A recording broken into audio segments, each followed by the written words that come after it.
Bismillahirrahmanirrahim.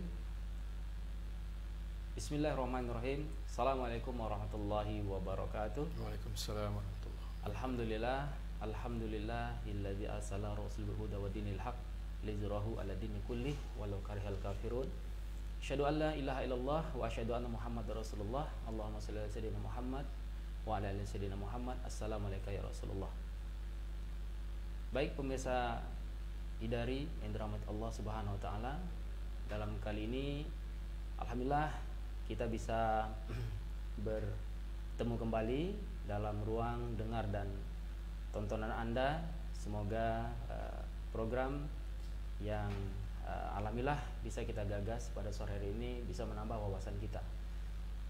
Dan saya di sini tidak sendirian, dan alhamdulillah saya ditemani oleh pembicara kita yang sama-sama kita berdoa semoga pembicara kita atau pemateri kita pada hari ini dan kita semua dirahmati Allah Subhanahu wa taala. Dalam kesempatan kali ini, sore yang berbahagia ini, kita masih di bulan Syawal. Sama-sama kita mudah-mudahan di bulan Syawal ini Allah menambahkan nikmat serta rahmat yang tak terhingga kepada kita semua. Dan di samping saya pemateri kita yang sangat luar biasa, beliau adalah Dr. Tengku Harunur Rasyid. Assalamualaikum Ustaz. Waalaikumsalam warahmatullahi wabarakatuh. Sehat Ustaz? Alhamdulillah. Alhamdulillah. Nah, alhamdulillah Ustaz, kita sore hari ini bisa menyapa pemirsa yang ada di rumah yang hari ini tentunya stay tune tetap di channel kita. Dan insyaallah hari ini sore hari ini Ustaz, kita akan membahas tentang Islam menolak rasisme. Nah, jadi belakangan ini Ustaz, kita tahu dan menyaksikan di belahan dunia sana fakta penindasan manusia atas manusia. Ada kelompok manusia yang merasa unggul karena warna kulitnya. Mereka merasa kulit putih sebagai ras superior, sehingga mereka semena-mena terhadap manusia lain yang berbeda warna kulit lainnya. Dan anehnya, rasisme itu justru terjadi di negara yang katanya menjunjung tinggi hak asasi manusia dan demokrasi. Dan ideologi kapitalisme liberal mereka ternyata membiarkan rasisme ini terjadi dan tak sanggup menyelesaikan perbedaan ras tersebut. Mengapa ya di Amerika Serikat yang terkenal sebagai negara kampiun demokrasi terjadi konflik rasial yang berulang? Bagaimana ini dalam Islam ya mengatasi rasisme tersebut? Dan insyaallah akan kita langsung saja kita beri waktu kepada pemateri kita yang hari ini akan memberikan pencerahan kepada kita. Kepada Ustadz Dr. Tengku kami persilakan. Iya. Jadi pemirsa Idri TV yang dirahmati Allah Subhanahu wa taala, jadi mungkin ada banyak pertanyaan di tengah-tengah kita ya. Apa sesungguhnya yang terjadi di Amerika Serikat beberapa waktu terakhir ini ya, hampir sebulan terakhir ini. Jadi memang saat ini kondisi Amerika Serikat itu memanas ya. Jadi di tengah pandemi COVID-19 yang merepotkan Amerika, itu malah justru terjadi demonstrasi di lebih dari 75 kota di Amerika Serikat yang melibatkan puluhan bahkan ratusan ribu pengunjuk rasa. Nah, kerusuhan ini dipicu oleh kematian seorang pria kulit hitam yang bernama George Floyd ya, pada 25 Mei yang lalu di kota Minneapolis di negara bagian Minnesota. Nah, kemudian beredar video yang viral yang menunjukkan leher George Floyd ini ditekan keras dengan lutut oleh seorang polisi yang berkulit putih. Ya, bahkan ketika dia itu mengeluh dan memohon bahwa dirinya tidak bisa bernapas, si polisi tetap terus menekan lehernya sehingga dia meninggal dunia. Nah, kematian George Floyd ini kemudian memicu demonstrasi besar. Ya, orang-orang yang menyaksikan videonya kemudian turun ke jalan. Mereka menentang aksi kebrutalan polisi ini dan mereka kemudian menyerukan slogan Black Lives Matter, yang artinya nyawa orang kulit hitam itu berarti. Nah, situasi pun memanas hingga Presiden Amerika pun mengancam akan mengerahkan militer untuk melawan warga yang berunjuk rasa. Nah, kalau kita lihat di hari yang sama ketika George Floyd itu meninggal, sebenarnya juga terjadi kasus rasisme yang melibatkan seorang wanita kulit putih yang bernama Alice Cooper. Nah, Alice Cooper ini dia berjalan di Central Park, dia bawa anjing, tapi anjingnya nggak diikat. Padahal peraturan di situ anjing harus diikat. Nah, ketika ada seorang pria kulit hitam itu mengingatkan dia akan aturan yang berlaku, ya, si wanita kulit putih ini malah berbalik mengancam orang kulit hitam ini, dan dia mengancam akan menelpon nomor polisi 911, ya, dan akan mengatakan bahwa dia diancam oleh pria kulit hitam itu, padahal kan dia gak diancam, hanya diingatkan baik-baik saja. Nah, kemudian dia kemudian menelpon polisi mengaku bahwa ada pria African American, pria kulit hitam yang sedang mengancam nyawanya. Dia pura-pura suaranya itu sedang terancam, ya, dan meminta polisi segera datang. Tetapi kemudian ulah dia itu direkam dengan HP dan videonya viral. Nah, hal ini kemudian semakin memanaskan suasana. Jadi menunjukkan bahwa sikap rasisme itu sudah mendarah daging di tengah-tengah masyarakat kulit putih Amerika Serikat. Jadi mereka bisa dengan seenaknya memanggil polisi untuk melakukan kekerasan kepada orang kulit hitam. Mereka bisa dengan seenaknya memanggil polisi untuk mendisiplinkan orang kulit hitam yang tidak mereka sukai hanya karena perkara-perkara yang sepele. Jadi ini karena sikap rasisnya itu tadi. Ya. Jadi ini jadi apa sebenarnya yang melatar belakangi munculnya rasisme di tengah masyarakat Amerika Serikat ini? Bisa tidak Ustadz jelaskan tentang sejarahnya nih, Ustadz? Iya. Jadi kalau kita lihat dari sejarah, sebenarnya sikap rasis dan diskriminasi rasial itu sudah menjadi cacat bawaan demokrasi Amerika. Seorang penulis, Gunnar Myrdal, dalam bukunya An American Dilemma, dia menyatakan bahwa diskriminasi ras itu tidak bisa dilepaskan dari mulai masuknya orang-orang Eropa ke benua Amerika. Ya, ketika mereka datang ke benua Amerika dan kemudian mereka mendirikan negara Amerika Serikat, ya, orang-orang Eropa ini berkulit putih. Mereka mengklaim bahwa ras mereka itu adalah ras yang paling unggul, ras superior.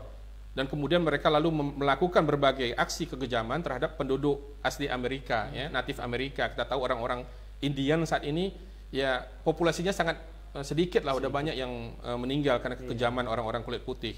Nah, kemudian berdirinya negara Amerika Serikat itu justru meningkatkan diskriminasi rasial secara legal, ya, karena sepanjang abad ke-17 dan ke-18 itu jutaan orang kulit hitam itu diculik dari benua Afrika dan kemudian mereka dipaksa untuk menjadi budak, ya, di koloni-koloni Amerika.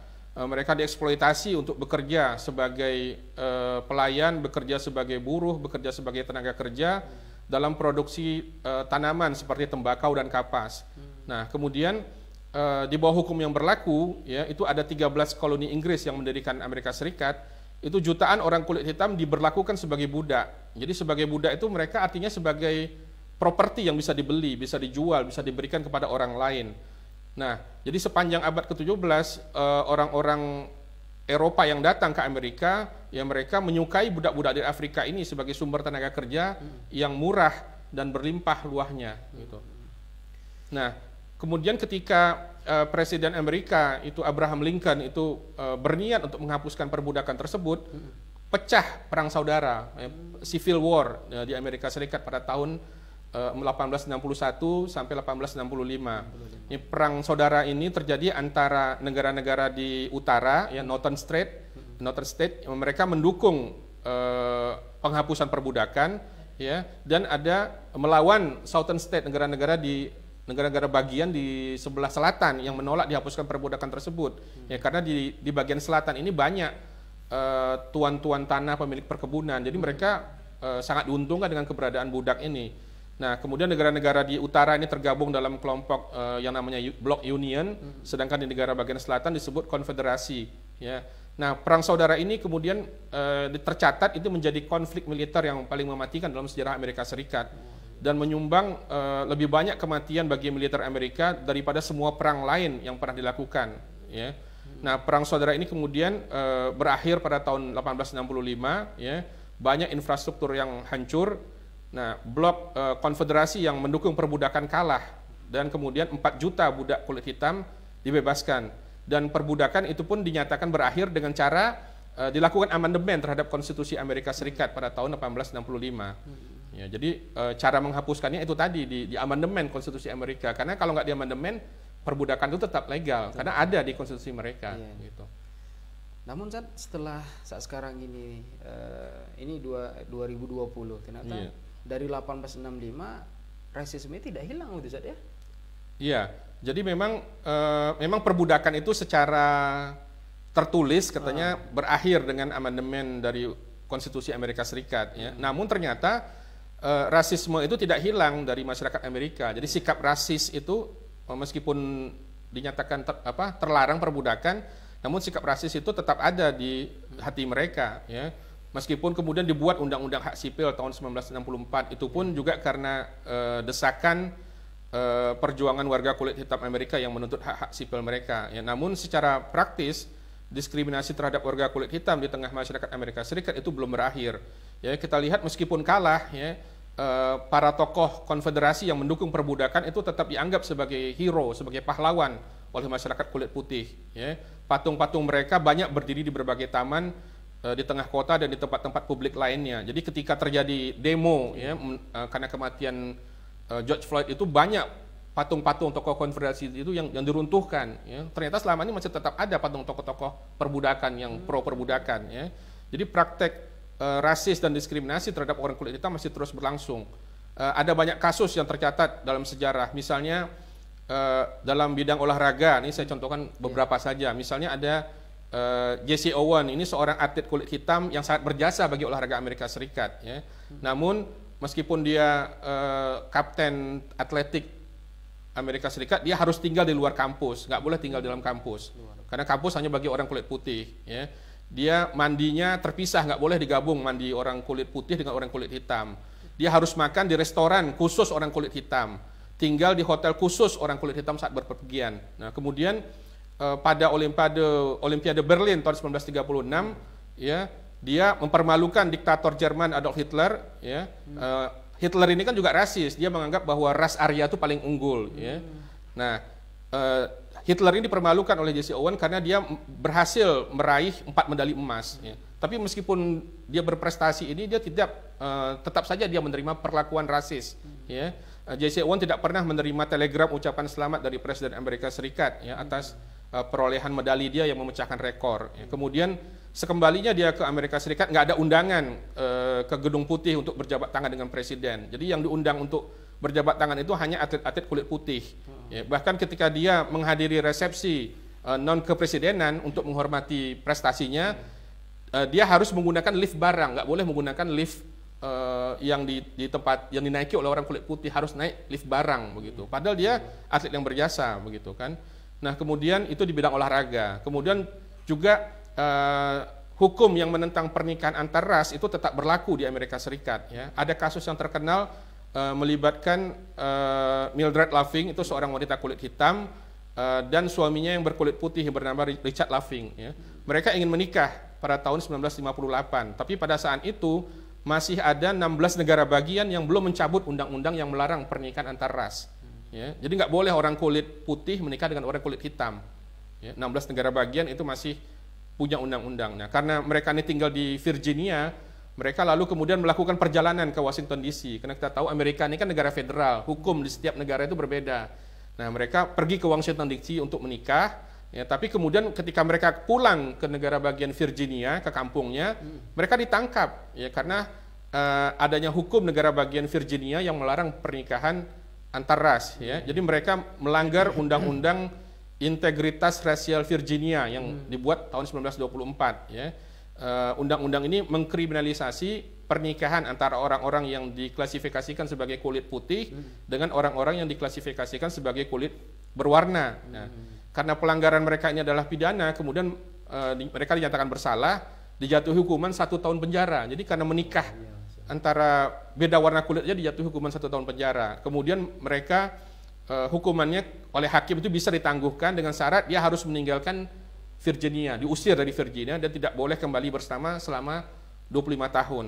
Nah, kemudian di bidang akademik, di kedokteran pun sikap diskriminasi dan rasisme tetap berjalan. Misalnya apa yang terjadi pada Vivian Thomas, ini seorang kulit hitam yang menjadi pelopor bedah jantung di dunia. Ya. Dia mampu mengatasi sindrom blue baby syndrome, sindrom bayi biru, yang bayi biru itu akibat kelainan pada jantung bawaan sejak lahir. Nah, dia ini bekerja di Johns Hopkins University, tapi meskipun ini sebuah universitas yang terkenal, itu adalah institusi di mana satu-satunya karyawan kulit hitam itu adalah petugas kebersihan, dan di mana Vivian Thomas ini, ya, meskipun dia berjasa, dia harus masuk melalui pintu belakang, nggak boleh masuk pintu depan. Ya, ini kan luar biasa nih sikap rasisnya, begitu kan. Jadi meskipun dia sudah berhasil menciptakan alat-alat dan teknik untuk bedah jantung modern, jasanya tidak dihargai, bahkan lebih rendah gajinya dibandingkan teknisi lab yang berkulit hitam. Nah, kemudian juga tokoh-tokoh gerakan kulit hitam, misalnya yang terkenal seperti Malcolm X, ya, kemudian Martin Luther King, itu kemudian menjadi korban pembunuhan. Ya. Ada gerakan teroris yang sangat berpengaruh yang kita kenal dengan kelompok Ku Klux Klan, ya, KKK. Ini kelompok kebencian, hate group, dengan agenda mereka untuk mengembalikan supremasi kulit putih Amerika. Ya, dan target utama mereka itu adalah tokoh-tokoh gerakan kulit hitam. Jadi anggota kelompok kebencian ini memakai topeng dan jubah untuk menyembunyikan identitasnya, dan mereka memilih waktu di malam hari untuk melakukan serangan. Kemudian korban mereka diteror dengan patung salib yang dibakar. Jadi ini hanya sebagian kecil saja, ya, yang saya sebutkan dari begitu banyak perlakuan rasis yang dialami oleh warga kulit hitam. Ya. Mereka sering dicap sebagai pelaku kejahatan dan mengalami perlakuan sadis oleh polisi. Jadi menurut sebuah laporan itu rata-rata pada tahun 2012 itu setiap 36 jam itu warga kulit hitam terbunuh oleh polisi Amerika, gitu. Ya. Nah, jadi banyak orang kulit hitam yang terus hidup dalam kemiskinan dan marginalisasi. Ya, jadi pendapatan rata-rata orang kulit hitam itu termasuk yang terendah di Amerika. Jadi kondisi politik, kondisi ekonomi, kondisi hukum, peradilan yang tidak adil itu telah menyebabkan paling sedikit 50% anak-anak kulit hitam hidup dalam kemiskinan. Ya. Jadi nampak jelas bahwa diskriminasi rasial itu berjalan secara sistemik. Ya. Jadi bukan hanya orang per orang, tapi sistem. Ini sudah berlangsung berabad-abad dan menghasilkan persoalan yang tidak berkesudahan. Ya. Jadi sampai kapanpun konflik rasial di Amerika ini nggak akan pernah hilang. Jadi saat ini itu pemicunya adalah kematian George Floyd, ya, dan viralnya perlakuan sadis oleh polisi. Tapi pada masa depan kasus-kasus serupa lainnya itu bisa kembali memicu ledakan konflik rasial yang bisa lebih parah. Jadi seperti api dalam sekam, ya, api dalam sekam itu bisa terbakar kapan saja. Dan ironisnya ini Amerika sering mengaku bahwa mereka itu adalah master of freedom and democracy. Jadi dia kerap mengkampanyekan dirinya ke seluruh dunia itu sebagai pahlawan hak asasi manusia, ya, pahlawan kebebasan, pahlawan kesetaraan. Tapi dengan peristiwa saat ini yang sudah pernah terjadi, ini menunjukkan adanya perilaku munafik. Ya, jadi hypocritical behaviors Amerika kepada dunia. Gitu. Ya. Baik, Ustaz. Jadi ini sangat luar biasa tema yang kita bahas pada sore yang berbahagia ini. Untuk itu kita menyapa dulu penonton kita yang hari ini hadir. Bila ada pertanyaan, ya, langsung saja diketik di kolom komentar. Nanti akan kita baca dan kita jawab. Ini Ustaz, jadi tema kita hari ini adalah Islam datang untuk menghapus rasisme, gitu, Ustaz. Nah, secara filosofis, Ustaz, sebenarnya dari mana nih muncul sikap rasisme di tengah-tengah umat manusia? Iya, jadi kalau kita lihat ayat-ayat Al-Quran itu disebutkan bahwa sejak awal penciptaan manusia itu penyakit rasisme telah tumbuh di kalangan makhluk ciptaan Allah Subhanahu Wa Taala. Ya. Kita lihat misalnya ketika kisah dalam Al-Quran di surat Al-Baqarah ketika Allah Subhanahu Wa Taala menciptakan Adam pertama kali. Allah kemudian memerintahkan seluruh malaikat untuk bersujud kepada Adam sebagai bentuk penghormatan. Ya.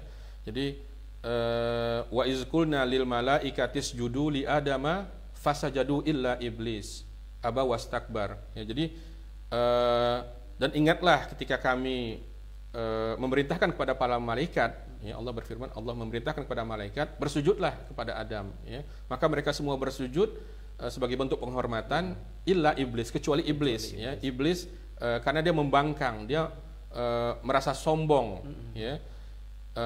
Dia menjadi angkuh dan membangkang. Nah, ketika ditanya alasan kenapa dia menolak untuk menghormati Adam, ya, iblis laknatullah menjawab, dalam surat Al-A'raf dijelaskan, ana khairum minhu, ya, aku lebih baik daripada Adam, aku lebih baik daripada dia, ya.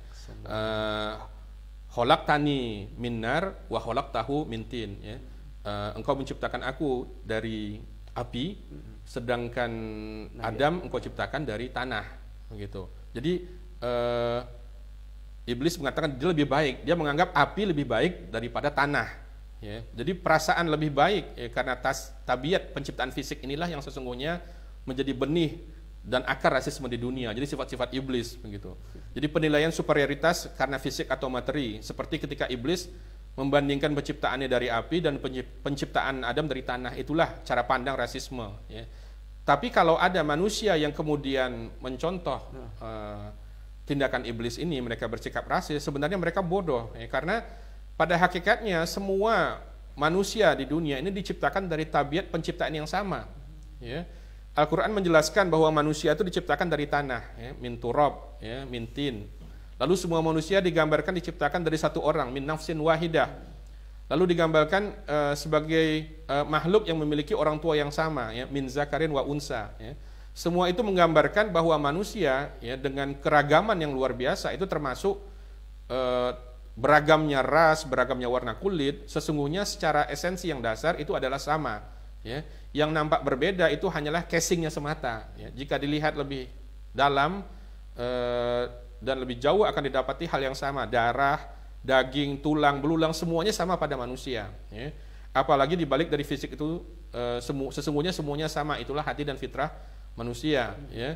Rasul pernah mengatakan, innallaha la yanzuru ila suwarikum, innallaha la yanzuru ila suwarikum wa amwalikum walakin yanzuru ila qulubikum wa amalikum, ya. Allah tidak melihat kepada bentuk kalian, kepada harta kalian, tetapi Allah melihat kepada hati kalian dan kepada amal kalian, ya.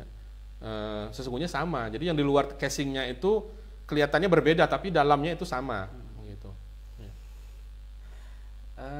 Kalau kita berbicara sejarah di zaman Rasulullah, ya Ustaz, ya.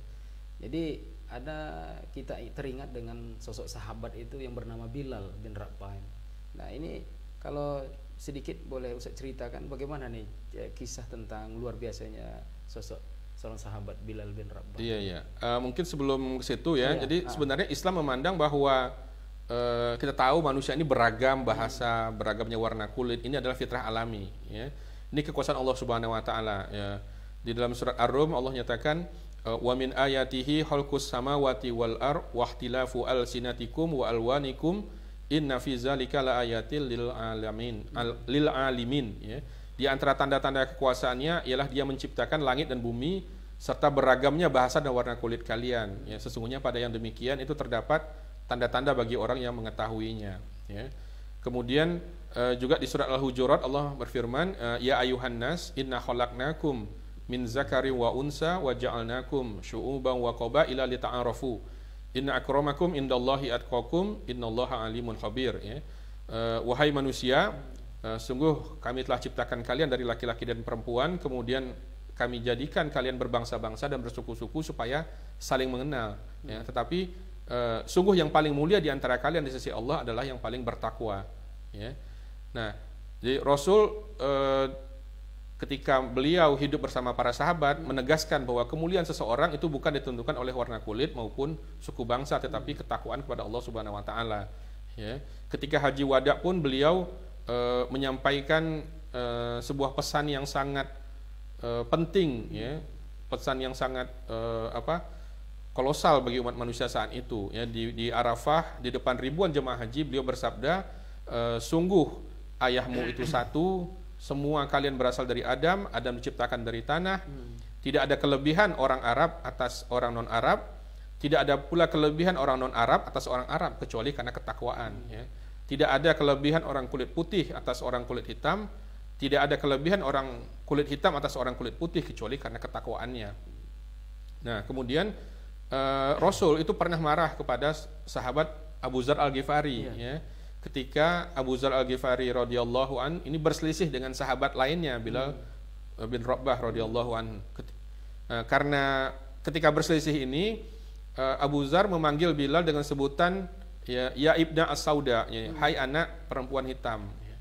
Rasul kemudian marah dan mengatakan kepada Abu Dzar, ya wahai Abu Dzar, kamu telah menghina dia dengan merendahkan ibunya, dan di dalam dirimu itu terdapat sifat jahiliyah. Jadi teguran keras dari Rasulullah ini merupakan pukulan berat bagi Abu Dzar, ya, karena dia sakit, mungkin nggak sengaja karena marah mengucapkan kata-kata yang bersifat rasis, menghina.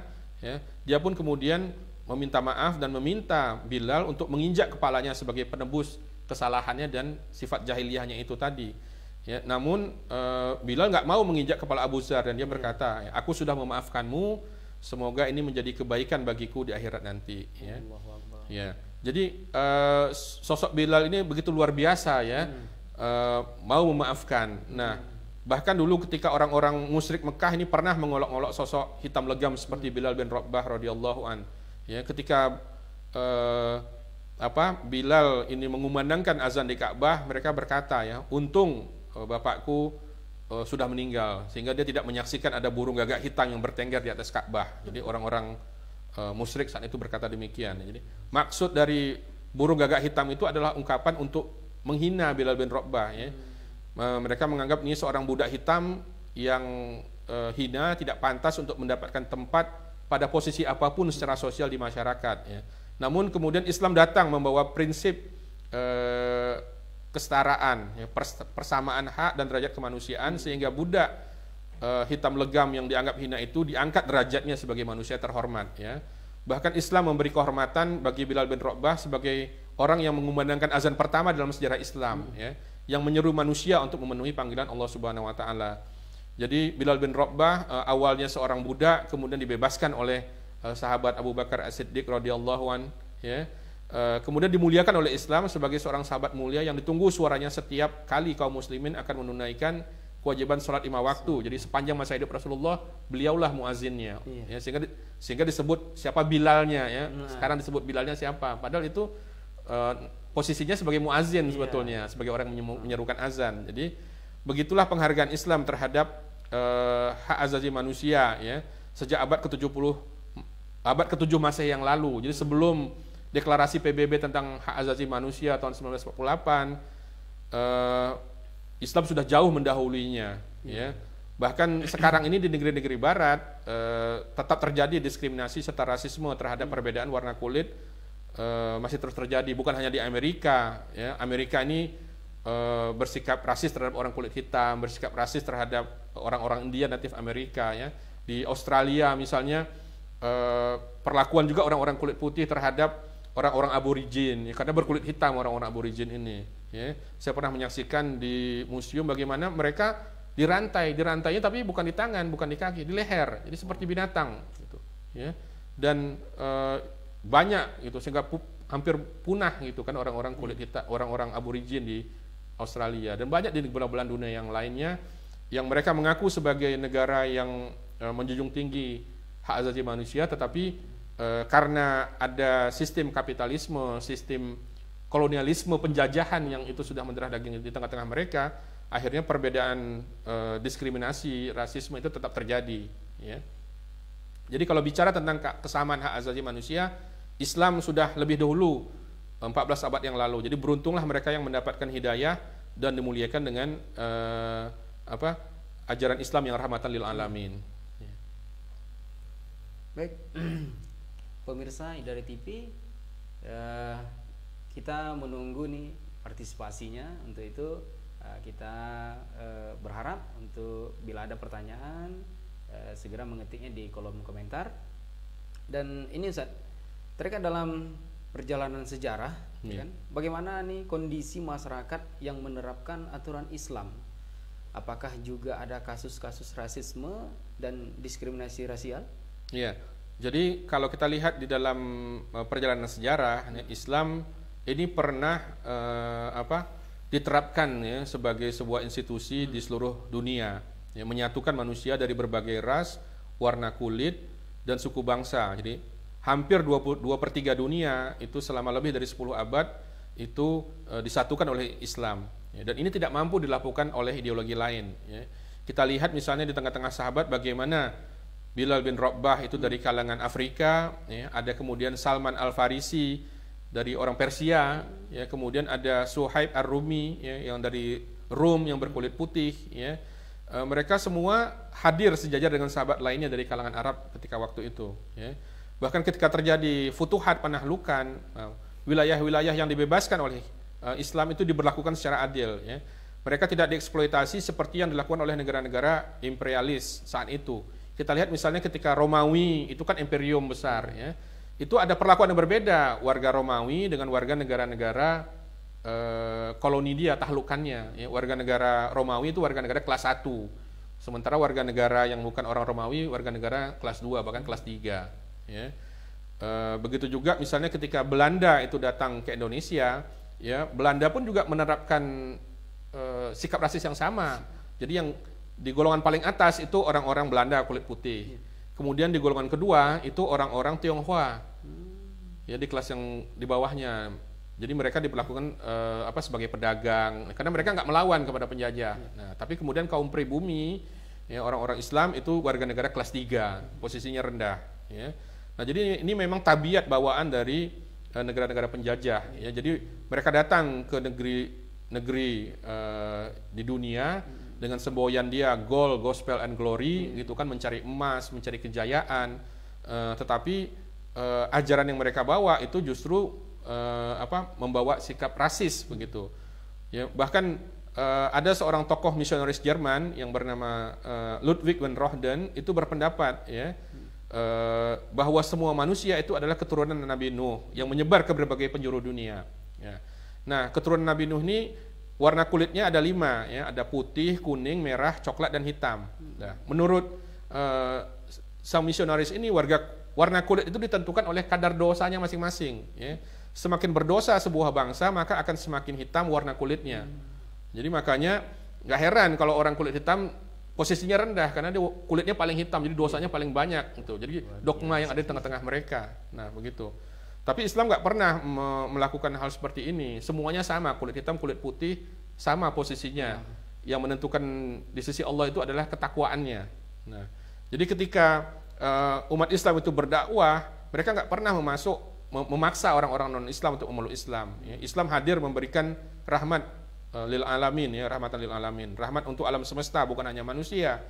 Jadi Islam menyatukan berbagai ras, berbagai warna kulit, suku bangsa menjadi sebuah masyarakat yang khas. Nah, jadi inilah keluar biasaan Islam yang nggak dimiliki ideologi manapun di dunia, dan semoga kita bisa menyaksikan kembali kejayaan Islam, ya. Amin, ya yang insya Allah pasti akan datang dan insyaallah menyelamatkan. Jadi berbagai bangsa di dunia saat ini yang suku bangsa yang sedang mengalami diskriminasi ras, gitu pada saat ini. Ya. Baik, kita tentunya menunggu nih Ustadz juga, kan, bagi pemirsa Idari TV yang ingin bertanya langsung saja tulis pertanyaan ini di komentar channel kita, ya. Kita sangat menunggu dan berharap sekali, ya kan, semoga kita pada sore hari ini yang telah disampaikan oleh pemateri kita yang sangat luar biasa memberikan pencerahan kepada kita, dimana Pak memang hari ini sangat luar biasa saja, karena di media, ya kan, di TV nasional juga itu terus diberitakan, gitu kan. Nah, sementara kalau kita ketahui persoalan hari ini tak terlepas dari ideologi, gitu. Nah, apa yang sebagai pemahaman kita, gitu. Ternyata Islam telah hadir, ya Ustaz, ya. Telah hadir untuk menyelesaikan persoalan itu, gitu. Sangat luar biasa. Nah, ini Ustaz, untuk selanjutnya dan kita sembari menunggu pertanyaan, gitu kan. Bagaimana nih Ustaz, Islam itu sebagai sebuah ideologi yang mampu untuk menghapus rasisme, Ustaz? Iya. Nah, jadi kalau kita lihat, ya, Islam itu adalah sebuah mabda, ya, sebuah ideologi, sebuah sistem kehidupan sebagai sebuah way of life, ya. Dan ketika Islam datang, Islam menolak rasisme dan Islam juga menyelesaikan masalah rasisme, ya. Islam datang menjadi risalah untuk seluruh umat manusia. Jadi Islam datang bukan hanya untuk orang Arab, ya, bukan hanya tapi juga orang-orang yang ada di Persia, di Afrika, di Asia, di Eropa, seluruh umat manusia itu Islam datang, diturunkan Allah Subhanahu wa taala untuk umat manusia seluruhnya, bukan hanya untuk orang Arab. Dan ketika Islam mengatur manusia sebagai manusia, Islam nggak membedakan bangsa, ras, warna kulit dan bahasa. Ya. Ketika mereka diatur oleh Islam, mereka akan sejahtera di bawah naungan Islam. Ya, mereka semua hidup dalam kedamaian karena Islam sudah menetapkan bahwa ras, warna kulit, ya, itu semua adalah fitrah yang membuktikan kemahakuasaan Allah Subhanahu wa taala, ya. Allah tidak menjadikan ukuran kemuliaan manusia itu pada bangsa, pada warna kulitnya, ya, pada warna bola matanya, begitu kan, ya, tapi semua ada ketakwaannya. Kalau kita lihat saat ini warna kulit ini juga aneh, begitu ya.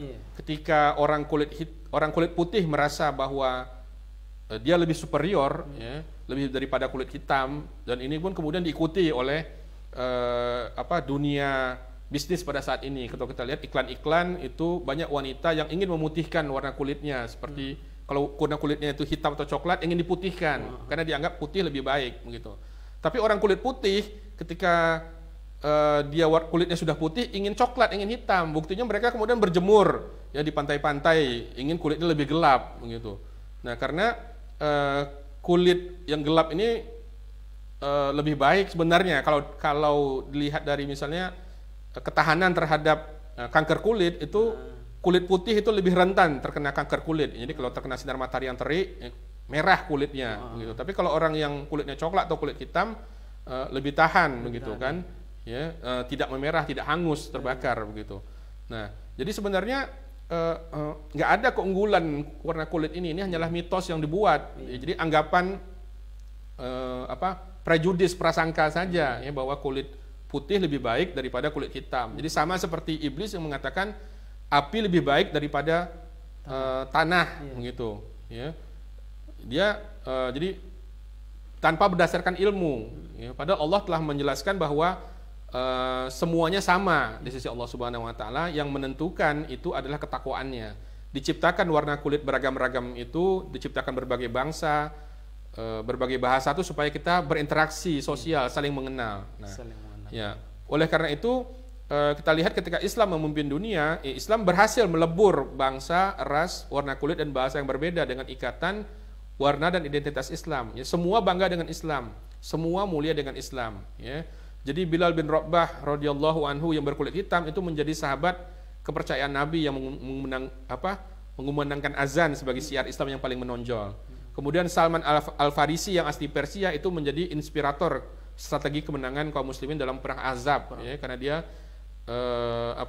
punya strategi untuk menggali parit, ya, sebagai pertahanan, ya, kota Madinah dari serangan pasukan koalisi, ya, orang-orang kafir dengan orang-orang Yahudi. Nah, kemudian kalau kita lihat ketika Islam sudah menguasai dunia, Asia, Afrika, sebagian Eropa itu berhasil bersatu dalam identitas Islam, ya. Satu agama, satu ideologi Islam, satu bahasa persatuan, bahasa Arab, itu bahasa Islam, ya. Mereka memimpin dunia selama lebih kurang 10 abad dengan berbagai bangsa dan nggak masalah. Jadi multi etnis itu nggak ada yang tertindas. Itulah keberhasilan Islam yang nggak bisa dicapai oleh ajaran ideologi apapun yang ada di dunia saat ini. Dan kita harus akui di Indonesia saat ini, Indonesia juga bisa bersatu karena Islam, ya. Kalau ada yang mengatakan bahwa Islam memecah belah persatuan dan kesatuan Indonesia, ini pasti orang yang buta sejarah dan orang yang kurang literasi, ya. Jadi ketika misalnya kaum muslimin melaksanakan misalnya perintah di surat Al-Maidah, gitu kan, jangan menjadikan orang-orang kafir sebagai pemimpin, ya.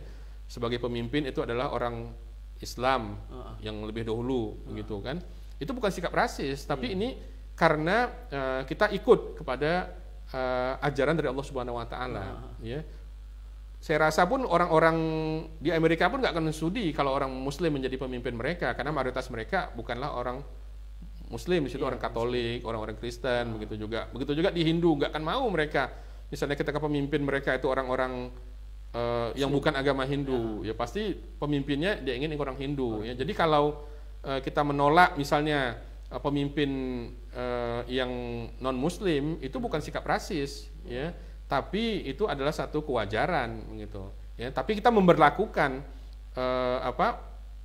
semua manusia itu derajatnya sama, nggak pernah kita berlakukan mereka sebagai budak begitu. Kita berlakukan mereka sebagai yang terjadilah di tengah-tengah masyarakat Amerika saat ini ya. Kalau dulu itu orang-orang kulit hitam itu nggak boleh masuk universitas, itu nggak boleh orang kulit hitam itu belajar sama-sama dengan orang kulit putih, dilarang saja. Iya, bahkan ketika itu Presiden Amerika itu memerintahkan supaya dihilangkan segregasi pemisahan itu harus sampai masuk dikawal dengan polisi begitu. Polisi mengawal supaya orang-orang kulit hitam itu bisa masuk ke kampus untuk belajar begitu. Tapi itu pun mereka harus duduk terpisah dengan orang kulit putih gitu ya. Jadi banyak di toko-toko di Amerika Serikat itu ada tulisan dulu tahun 1960-an itu orang kulit anjing dan orang kulit hitam dilarang untuk masuk gitu. Jadi ini diberlakukan sama seperti binatang gitu kan. Jadi Islam nggak pernah gitu kan ada orang kulit hitam diberlakukan seperti begitu oleh Islam gitu. Meskipun Islam ini pemeluknya beragam, ada yang warna kulit putih, kulit merah, kulit coklat dan sebagainya, tapi ditentang sikap rasis seperti demikian gitu. Jadi inilah keindahan Islam, dan jauh lah kalau dibandingkan keunggulan Islam dibandingkan dengan sistem ideologi apapun untuk mengatur ya umat manusia yang beragam etnis ini tadi ya. Dan kapitalisme sudah gagal ya, jadi janganlah kita terbawa misalnya kepada bahwa Amerika paling hebat, mereka itu adalah pahlawan HAM, hak asasi manusia, pahlawan demokrasi. Pada kenyataannya apa yang terjadi di negara mereka ya, yang terjadi dulu, apa yang terjadi sekarang maupun apa yang akan terjadi di masa yang akan datang membuktikan bahwa mereka itu adalah munafik ya, hipokrit ya, dan tidak pantas kita kemudian malah terkagum-kagum pada sistem rasisme yang itu sudah sebenarnya menjadi sifat cacat bawaan dari sistem kapitalisme dan demokrasi yang mereka terapkan. Ini sangat luar biasa nih pembahasan kita, dan pemirsa Idari TV, kalau sudah ada pertanyaan boleh ditampilkan langsung kalau seandainya sudah ada, ya kan. Dan ini terkait dengan tadi mungkin orang yang non muslim gitu ya, saudara kita yang non muslim gitu, mereka bertanyakan tentang jangan sampai muslim ini dikuasai oleh orang kafir gitu kan. Nah, seolah-olah kan muslim yang harus memimpin gitu kan. Nah, namun ketika kita lihat saat sekarang ini gitu, yang di Amerika Serikat yang terjadi hari ini, jelas pemimpin mereka yang tidak muslim gitu kan, hingga akhirnya disokong juga dengan peraturan-peraturan yang tidak manusiawi ya kan, yang mereka seolah hari ini kita kita bangga-banggakan gitu kan, Amerika dan sistemnya gitu kan. Namun kegagalan itu terjadi Ustaz pada hari ini. Betul seperti itu Ustaz? Iya. Jadi apa yang terjadi di Amerika saat ini itu bukan semata-mata misalnya karena sikap Presiden Amerika Serikat yang rasis. Donald Trump itu kan rasis ya. Dia bukan hanya rasis terhadap orang kulit hitam, tapi juga Islamofobi gitu kan. Dulu ketika terpilih dia melarang orang-orang Islam untuk masuk ke negara Amerika Serikat. Kemudian dia juga memerintahkan untuk membangun tembok ya dengan perbatasan Meksiko supaya orang-orang Meksiko nggak bisa datang ke Amerika ya. Nah, tapi sikap rasis ini bukan hanya karena seorang presiden, tapi juga udah sejarah panjang Amerika ya. Sejak negara Amerika Serikat berdiri itu sudah rasis mereka ya. Buktinya sampai harus diamandemen konstitusi Amerika Serikat ya untuk dihapuskan perbudakan. Tapi kalau nggak diamandemen ya masih boleh perbudakan itu terjadi ya. Nah, jadi inilah watak dari negara penjajah sebenarnya ya. Negara kapitalis ya, meskipun mereka mengklaim dari mereka itu adalah sebagai pahlawan dunia, tapi sebenarnya adalah sosok yang tidak layak untuk menjadi panutan bagi kehidupan kita. Tidak layak menjadi panutan bagi seorang muslim. Baik Ustaz, nampaknya kita sudah di penghujung acara ya. Kita untuk menutup acara kita ini sedikit Ustaz mungkin untuk menyimpulkan dari materi kita sore hari ini, silakan Ustaz. Iya, Ya mungkin sebagai kesimpulan bahwa Islam itu adalah datang bagi seluruh umat manusia sebagai rahmatan lil alamin, bukan hanya untuk orang Arab, bukan hanya untuk satu ras tertentu saja. Dan kemudian Islam menyadari bahwa Allah Subhanahu wa taala menciptakan manusia itu beragam suku, beragam bangsa itu adalah untuk saling kenal mengenal, dan yang paling mulia inna akramakum indallahi atqakum, yang paling mulia di antara kamu di sisi Allah Subhanahu wa taala adalah orang yang paling bertakwa, ya. Tidak ada kelebihan orang kulit putih dibandingkan orang kulit hitam, tidak ada kelebihan orang kulit hitam dibandingkan orang kulit putih. Yang menentukan itu semua adalah takwa kepada Allah Subhanahu wa taala. Baik, terima kasih banyak nih Ustadz atas ilmu yang diberikan kepada kita semua dan juga kepada pemirsa Idari TV dalam program Mutiara Islam bersama Idari TV. Insya Allah akan hadir setiap hari jam 5 sampai jam 5.45, dan mudah-mudahan ini menjadi sakofah bagi kita dan ilmu. Saya dan kru yang bertugas pada sore hari ini mohon undur dan mohon maaf bila ada kekhilafan, dan saya akhiri untuk acara kita pada sore hari ini dengan ucapan subhanakallahumma wa bihamdika asyhadu an la ilaha illa anta astaghfiruka wa atubu ilaik. Assalamualaikum warahmatullahi wabarakatuh. Waalaikumsalam warahmatullahi wabarakatuh.